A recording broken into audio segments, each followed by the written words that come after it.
Hello అండి, welcome back to మన కోస్తా రుచులు. ఈరోజు మనము వెజిటేబుల్ రైస్ని ఎలా ప్రిపేర్ చేసుకోవాలో చూద్దాము.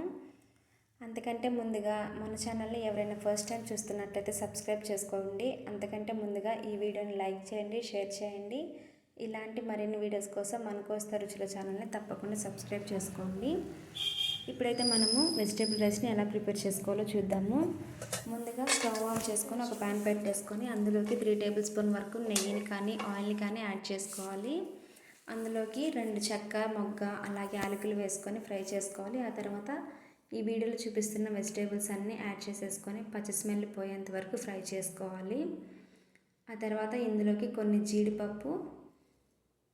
జీడిపప్పును కూడా వేసుకొని ఫ్రై చేసుకోవాలి. ఆ తర్వాత ఇందులోకి అల్లం వెల్లుల్లి పేస్ట్ని కూడా వేసుకొని పచ్చి స్మెల్ పోయేంత వరకు ఫ్రై చేసుకోవాలి.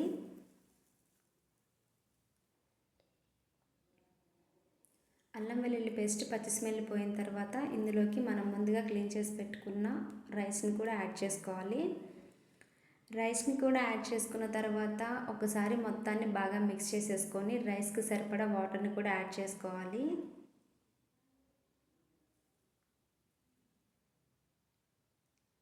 ఇలాగే రైస్కి సరిపడా వాటర్ అంటే మనకి కుక్ అవ్వడానికి సరిపడా వాటర్ని యాడ్ చేసేసుకోవాలి.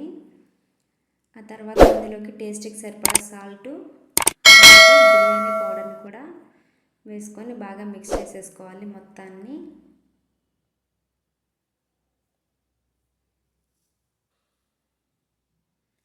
ఇప్పుడు మూత పెట్టేసుకొని బాగా కుక్ చేసుకోవాలండి.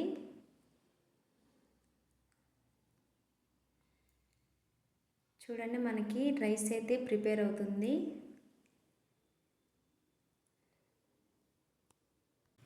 ఫైవ్ టు 10 మినిట్స్ తర్వాత మనకి ఎంతో టేస్టీగా వెజిటేబుల్ రైస్ అయితే రెడీ అయిపోయిందండి. ఇప్పుడు దీని మీద కొంచెం కొత్తిమీర పుదీనాని కూడా వేసుకుందాము. సో నచ్చింది కదా, మీరు కూడా తప్పకుండా ట్రై చేయండి. Thanks for watching.